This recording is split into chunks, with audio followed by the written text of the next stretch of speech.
Halo sahabat pokok, teman-teman bonsai Indonesia.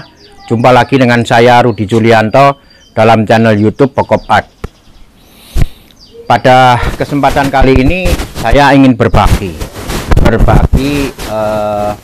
bagaimana cara membuat bonsai, yaitu bonsai tropis tentunya. Oke, nah dalam konten ini saya sengaja memilih pohon yang kondisinya demikian. Artinya pohon ini sudah mempunyai cabang ranting, bahkan anak ranting. Kemudian gerak batangnya juga sudah di sini, sudah ada semua. Untuk supaya saya lebih mudah menjelaskan urutan-urutan pembuatannya.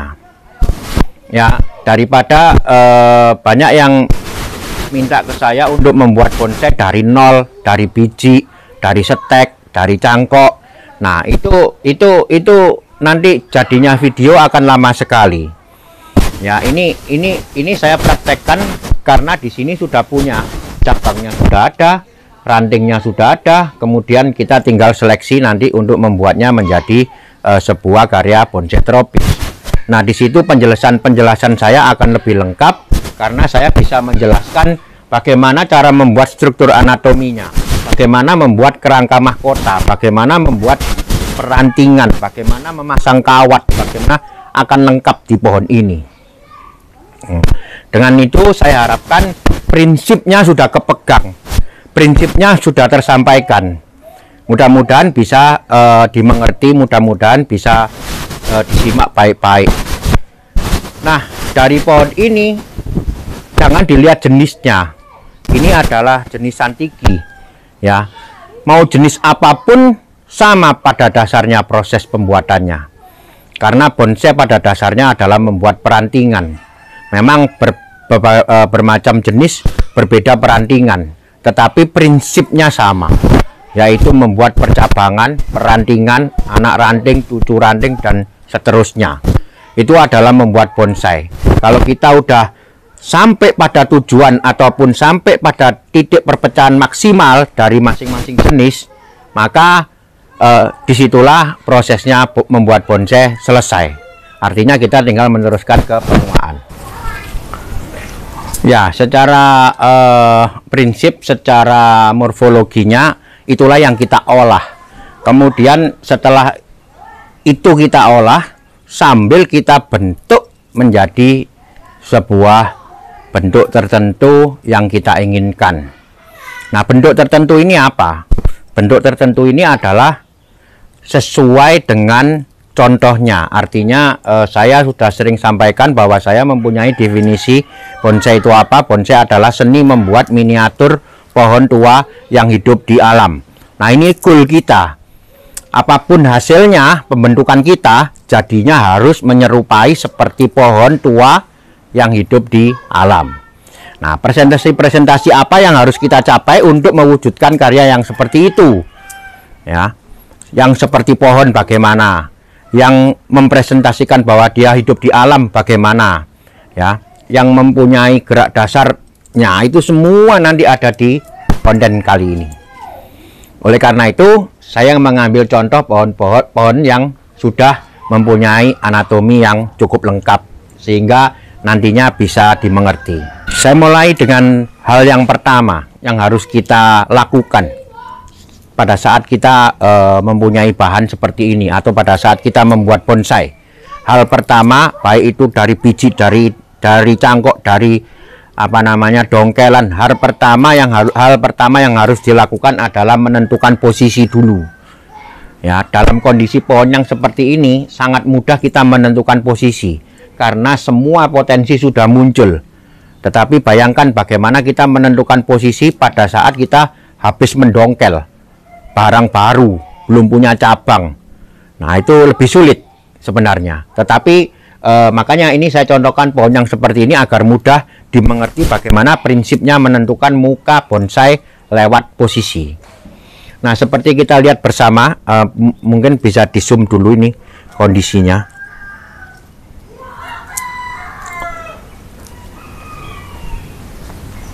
Nah, ini bonsai ataupun bahan ini mempunyai beberapa cabang, beberapa batang kalau saya ngomong.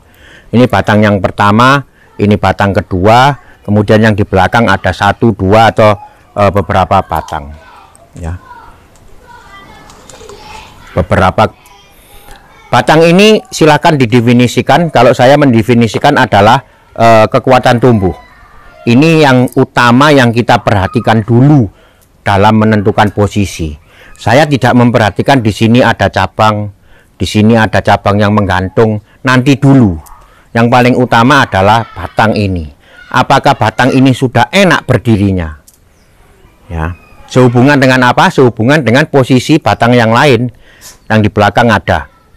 Nah, yang di sini juga ada batang, ini cabang yang besar sekali. Nah, ini diperhatikan. Kemudian di sini ada keringan. Kemudian kebetulan ini sudah bentuk mahkota susunannya sudah ada. Nah, ini bagaimana dengan posisi seperti ini?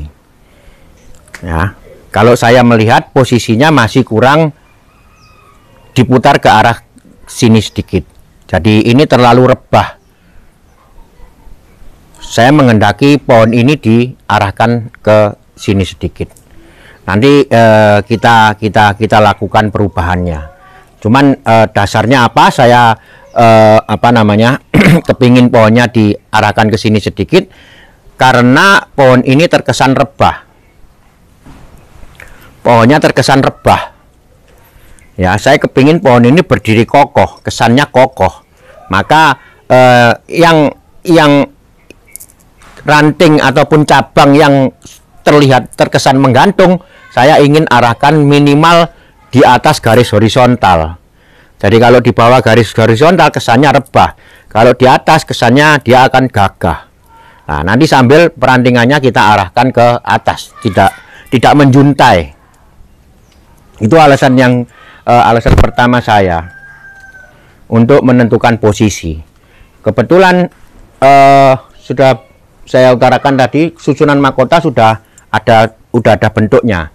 Udah tahu kita pasti mahkota utama akan di sini. Nah, ini dengan memiringkan sedikit ke arah sini, maka susunan mahkota ini akan terangkat ke atas. Jadi arah tumbuh pohon tidak terlalu banyak ke arah sana, tetapi ke arah atas. Sedikit ke arah sana, karena memang ada kekuatan tumbuh ini. Nah, setelah kita menentukan posisi, kita menentukan arah mahkota. Arah mahkota ini benar-benar 90 derajat ke atas ataupun miring sedikit ataupun miring banyak. Ya, saya menginginkan miring sedikit. Jadi arah tumbuh tetap ke arah sana. Mengingat apa? Mengingat di sini ada kekuatan tumbuh juga.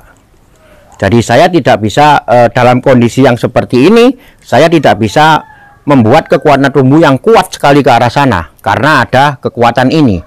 Tapi bisa diingat bahwa di sini ada kekuatan tumbuh juga. Jadi dominasi tetap ke sana, tetapi tidak terlalu karena di sini ada kekuatan. Nah, itulah sedikit analisa tentang reposisi ataupun posisi dari pohon ini. Nanti kita posisikan. Sekarang saya akan memilih dulu perantingan-perantingan ini, mana yang kepake, mana yang tidak. Nantinya akan saya jelaskan kenapa kok ranting ini terpilih, kenapa kok ranting ini saya buang. Nah, ini akan saya contohkan cara memilih ranting dan anak ranting. Mari kita pelajari dulu bagaimana struktur anatomi dari ranting ini, kelompok ranting ini.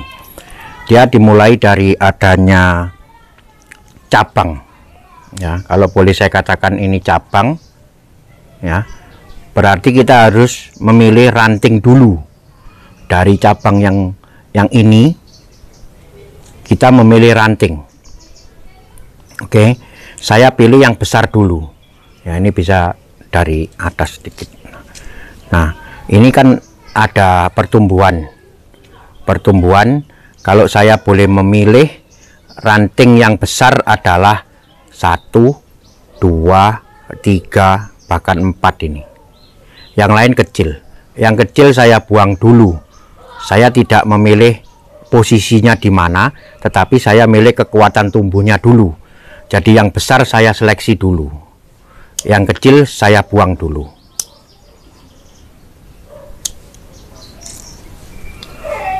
Ini besar,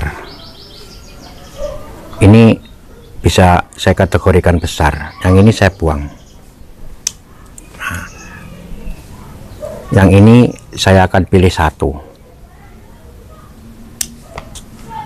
ini juga saya akan pilih yang kuat ya, ini yang kuat.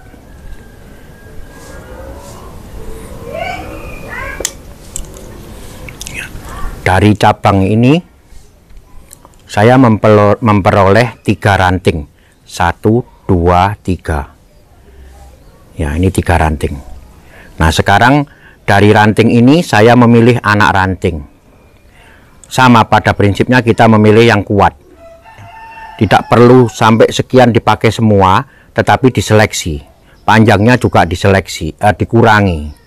Jadi kita tentukan dulu dari yang ini panjangnya seberapa. Misalkan saya menentukan panjangnya sekian ya, pilihan saya cuma tinggal 4, saya pilih 2. Jadi ranting ini mempunyai 2 anak ranting.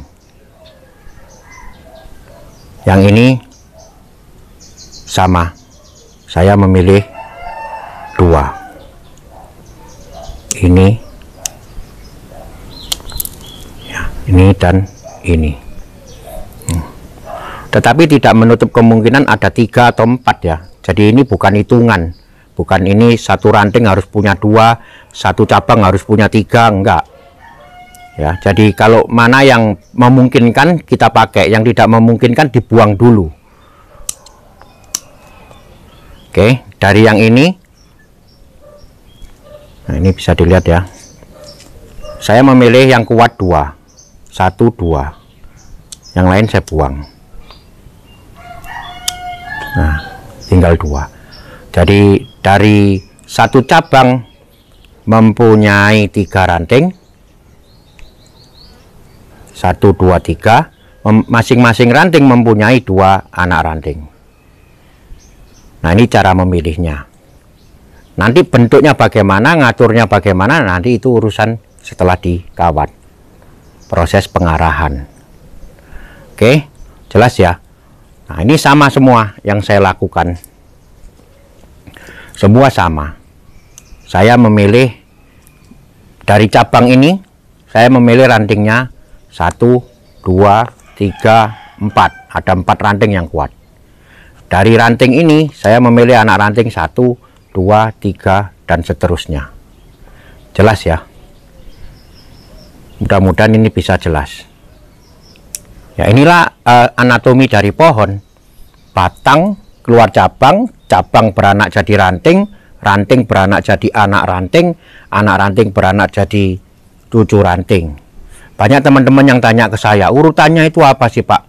Ada yang ngomong cabang, setelah cabang anak cabang, setelah anak cabang ranting, setelah ranting anak ranting. Ada yang ngomong setelah cabang ranting. Itu semua hanya istilah. Jadi jangan bingung, yang paling penting Anda mengerti memilihnya ini, bukan memberi namanya. Kalau saya gampang-gampangan aja memberi nama, ini level 1, ini level 2, ini level 3. Ya, daripada sibuk memperhatikan kosakata, lebih baik memperhatikan bagaimana cara memilih strukturnya yang baik. Ya ini tadi berupa seperti ini. Nah, ini kita pilih satu-satu. Saya kasih contoh lagi yang ini.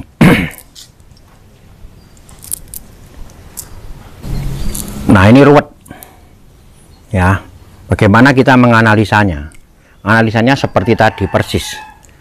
Dari cabang ini saya tidak bisa mempraktekkan ini karena sangat ruwet, mungkin agak dari bawah atau gimana ini ya. Ini dari cabang ini kita mempunyai ranting 1, 2, 3, 4, 5, banyak sekali. Nah ranting itu diurutkan. Misalkan saya mau memilih yang ini ya, rantingnya. Dia punya anak ranting 1, 2, 3, banyak sekali, 4, 5 dan seterusnya. Yang bukan anak ranting dibuang dulu. Ini bukan anak ranting, bahkan mati kita buang.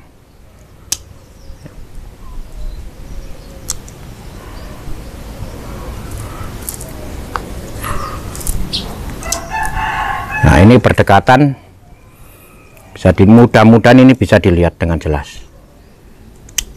Ya, ini berdekatan, kita harus memilih salah satu. Saya pilih yang atas, yang bawah saya buang.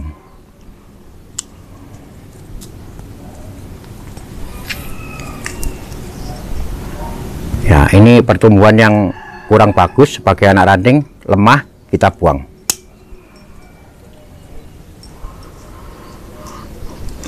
Ini juga ada pertumbuhan yang lemah, mati, kita buang. Ini pertumbuhan melintang ke belakang, kita buang.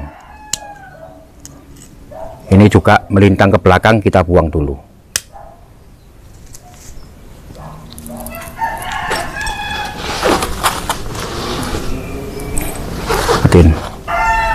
Nah, dari ranting ini saya memilih anak rantingnya ini. Jelas ya. Kalau sekarang kita memilih kita memilih cucu ranting. Nah, ini kita buang.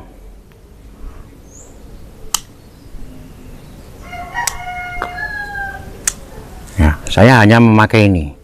Ini tadinya cucu ranting, tetapi karena saya buang menjadi satu terusan, dia adalah menjadi anak ranting. Ini juga sama. Nah, jadi satu. Yang ini saya kepingin pecah, ya dipecah. Pilih mana yang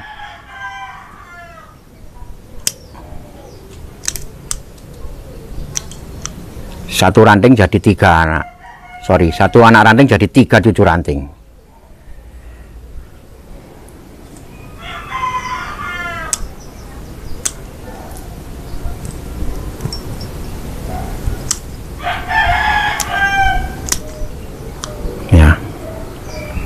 Juga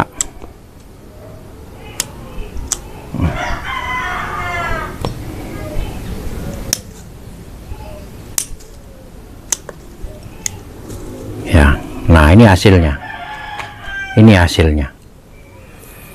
jadi jelas dari ranting ini memecah ke anak ranting 1, 2, 3, 4, 5, 6. Masing-masing anak ranting yang ini hanya punya 1, yang ini bisa punya 3, yang di sini punya 2, yang ini punya 2, yang ini punya 1.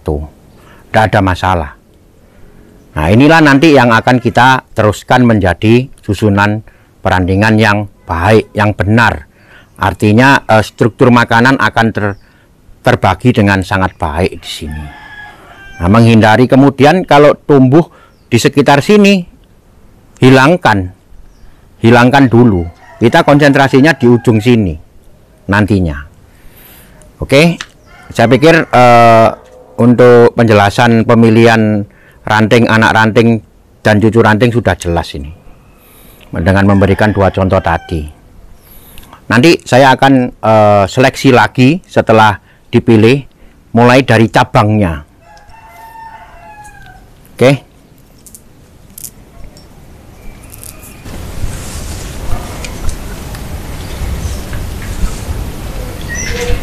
Ini menggunakan kawat yang lebih kecil, 1,5.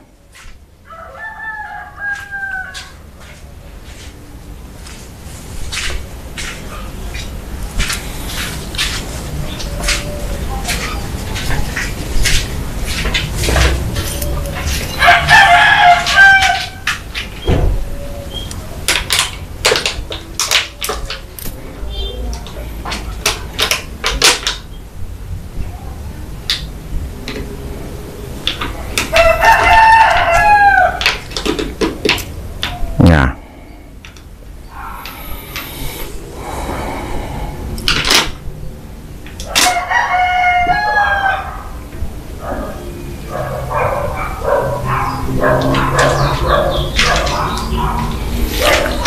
Putaran kawat diusahakan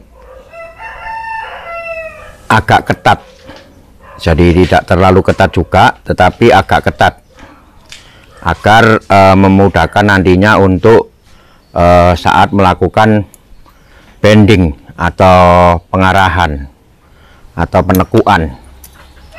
Nah, ini udah dikawat ya, bisa dilihat di sini 3 ranting dengan anak rantingnya yang sudah dikawat.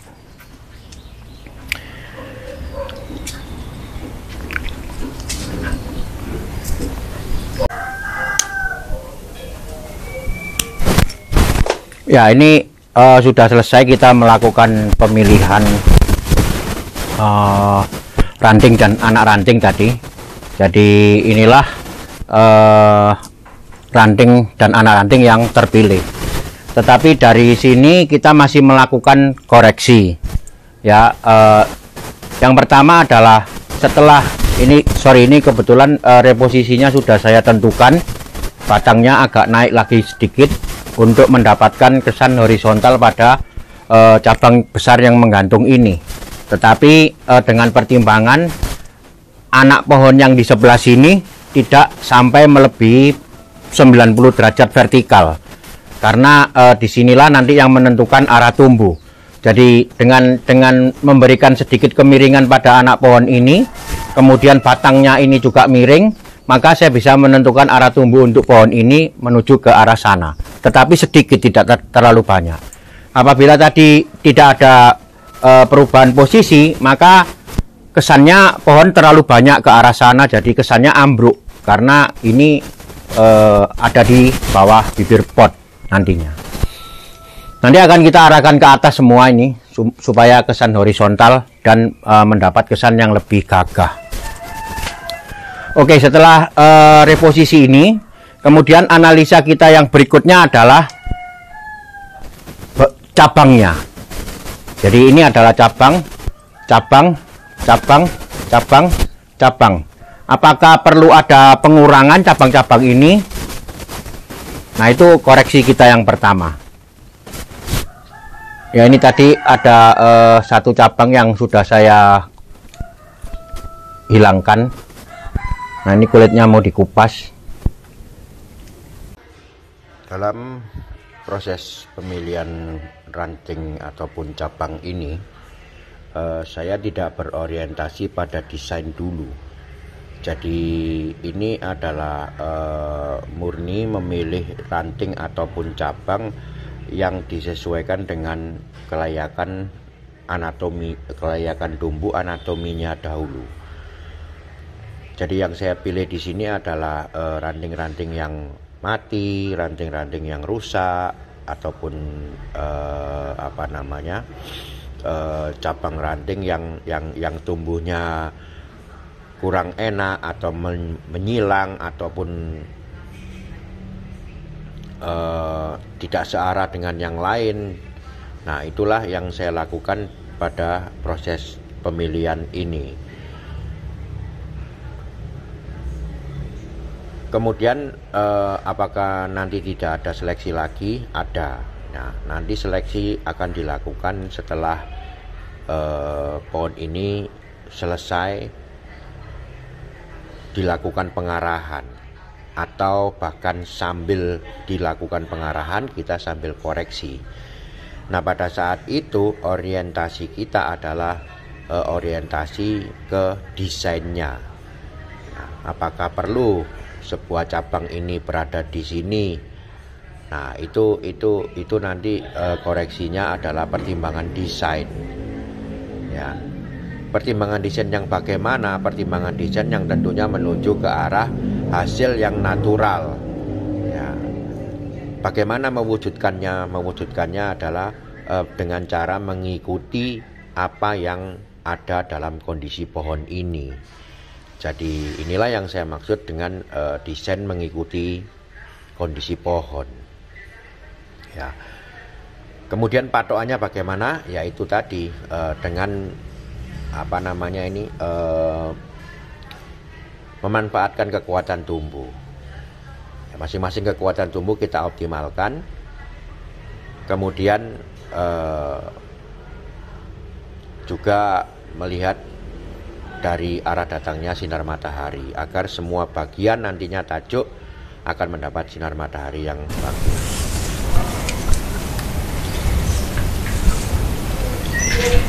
Ini menggunakan kawat yang lebih kecil, 1,5.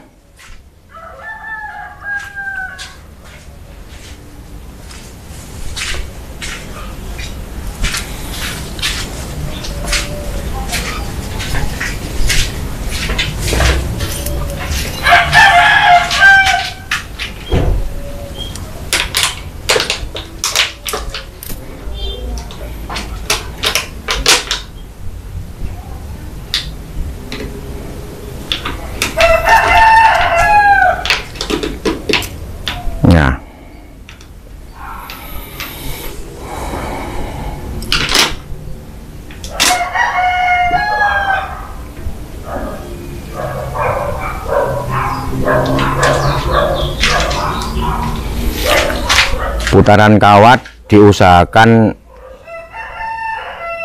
agak ketat, jadi tidak terlalu ketat juga, tetapi agak ketat agar memudahkan nantinya untuk saat melakukan bending atau pengarahan atau penekuan. Nah, ini udah dikawat ya, bisa dilihat di sini 3 ranting dengan anak rantingnya yang sudah dikawat.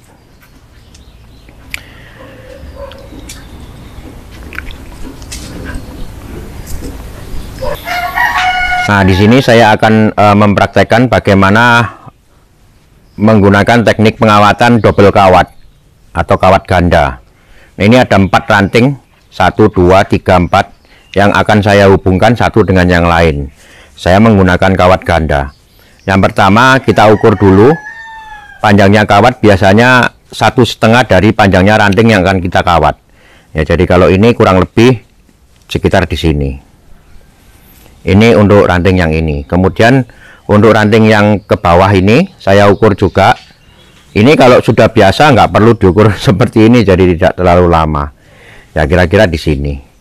Jadi ini 1 kawat untuk 2 ranting. Kemudian saya buat 2 ukuran yang sama.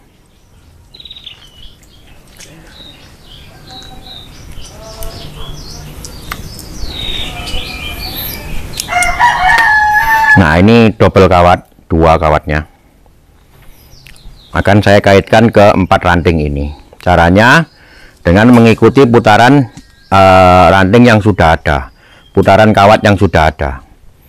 Jadi ini saya ambil dari sisi sebelah sini.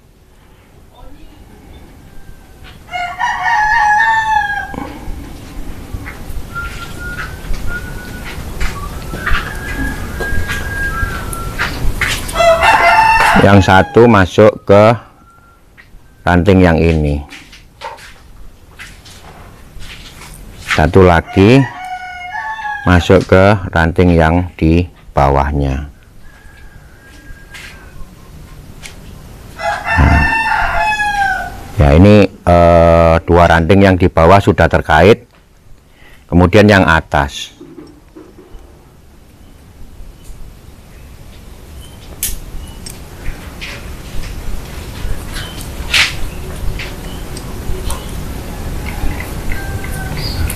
yang satu ke ranting yang di sini, yang satu ke ranting yang di sini.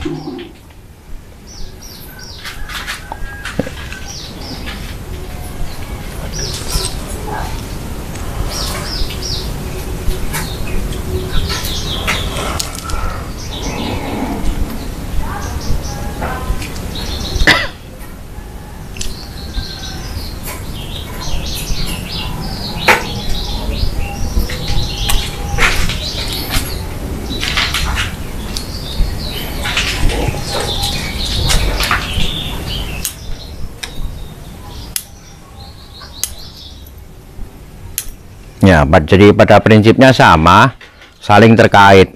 Jadi kalau kita punya 2 ranting yang di atas ini, kita mau hubungkan ini dengan ini kurang kuat karena tangkai rantingnya tidak terkawat. Jadi dengan demikian saya menghubungkan satu ranting ini dengan ranting yang di bawah akan jauh lebih kuat.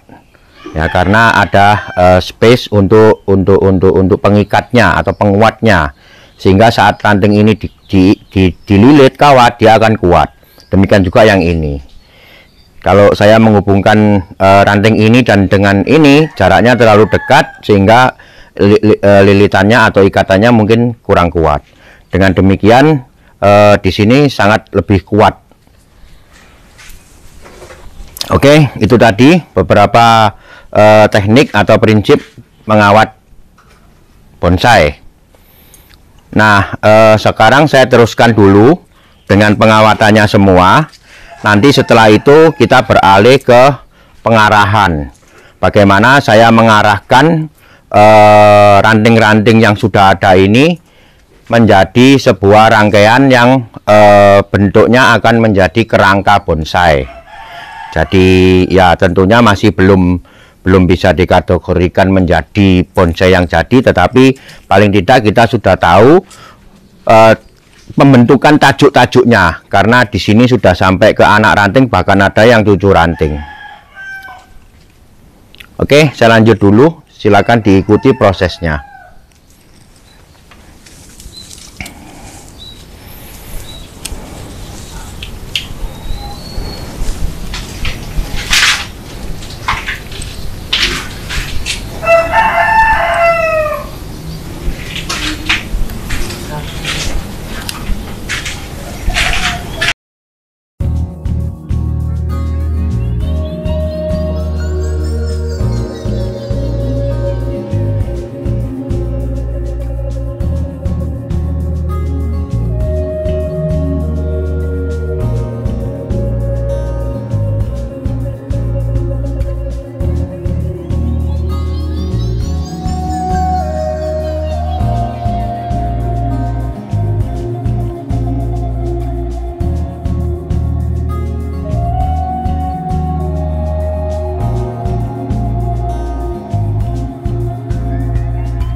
Ya, di dalam menata perantingan ataupun mengatur cabang ranting ini, yang perlu diperhatikan adalah yang pertama, kita memperhatikan kekuatan tumbuh. Jadi kekuatan tumbuh dari yang paling besar yaitu batang, kemudian cabang. Nah, dari cabang ini akan memunculkan sebuah kekuatan tumbuh yang diperkirakan besar kecilnya. Artinya kalau cabang kecil kita akan membuat kumpulan tajuk yang kecil pula. Kalau cabangnya besar kita bahkan bisa membuat sampai ke ada semi mahkota, ada pengikutnya dan seterusnya. Artinya pengelompokan. Pengelompokan selain disesuaikan dengan besar kecilnya batang atau cabang, disesuaikan pula dengan arah datangnya sinar matahari. Arah datang sinar matahari ini sangat penting karena harus diperhitungkan agar semua tajuk baik yang besar maupun yang kecil mendapatkan sinar yang cukup. Artinya kalau memang dia tidak ada halangan, berarti kita bisa munculkan sebuah tajuk yang besar. Kalau dia berada agak di dalam ataupun agak di bawah, kita munculkan kumpulan tajuk yang lebih kecil. Nah, dua hal ini kalau kita perhatikan bisa akan memberikan kesan, nanti kalau udah jadi akan memberikan kesan natural pada sebuah tampilan bonsai kita. Ya, dalam menata perantingan, hal yang lain yang perlu diperhatikan adalah terutama pohon yang sudah tua begini untuk tidak terlalu ekstrim membuat tekuan.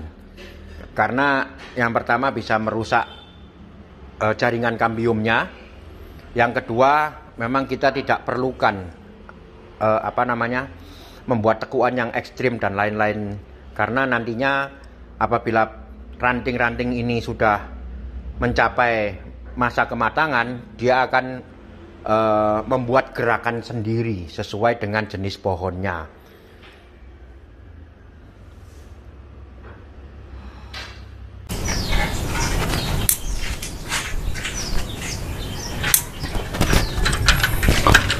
Ini sudah selesai, saya melakukan pengarahan.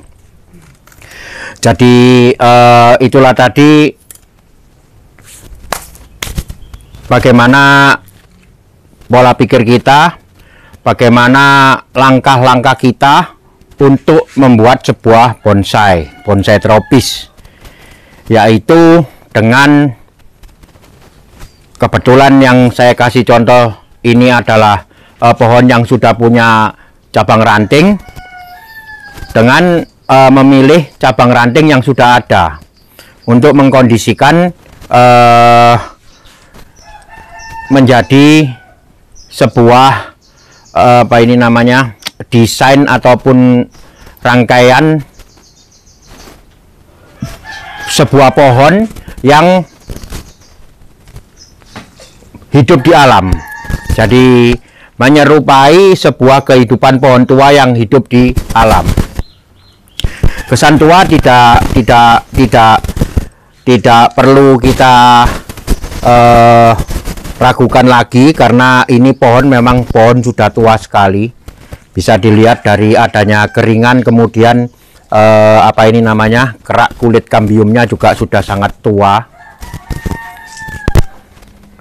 Nanti apabila perantingan ini sudah menjadi kelompok tajuk yang matang, kesan tuanya akan muncul, bahkan karakternya akan lebih muncul lagi.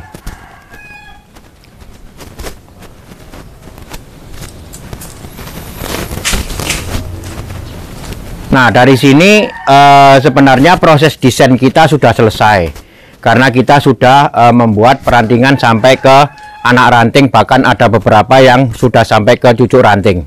Selanjutnya apa? Selanjutnya adalah proses kematangan. Proses membuat kematangan dari tajuknya ataupun perantingannya ini. Jadi ini sudah saya kelompok-kelompokkan menurut kekuatan tumbuhnya. Nanti tinggal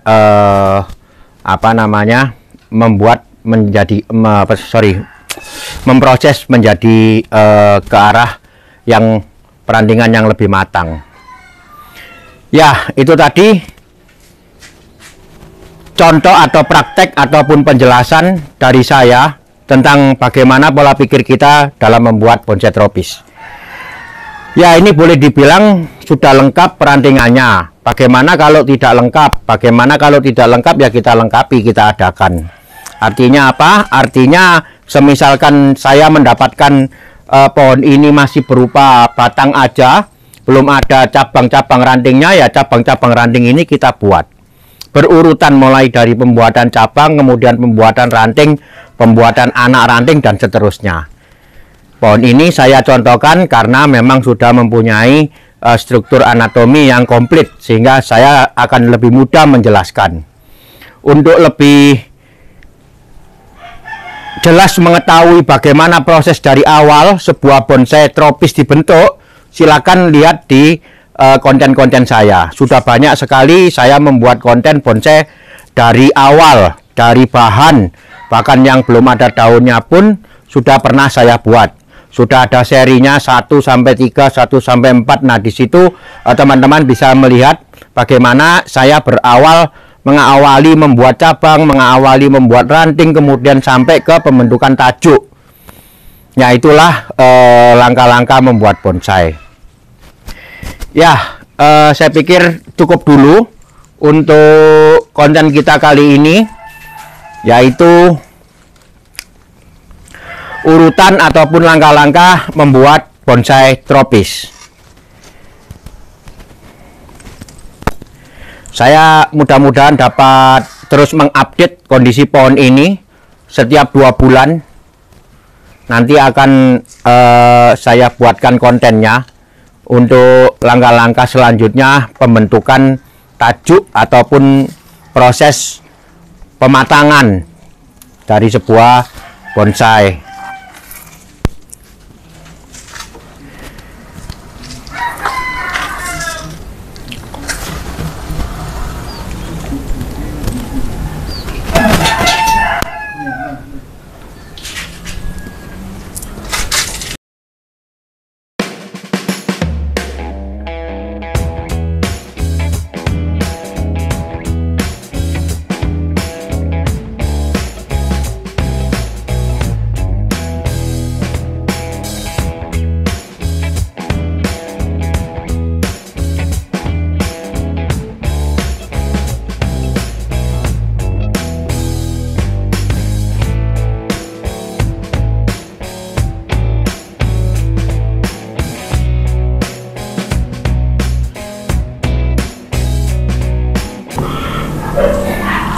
Oke, sekian dulu pertemuan kita kali ini. Terima kasih telah menyimak, semoga bermanfaat. Mari kita berkarya untuk bonsai Indonesia. Silakan terus ikuti konten-konten saya di channel YouTube Pokop Art tentang segala info, teknik, dan sharing saya membuat bonsai. Sampai ketemu pada konten saya berikutnya. Salam Pokop.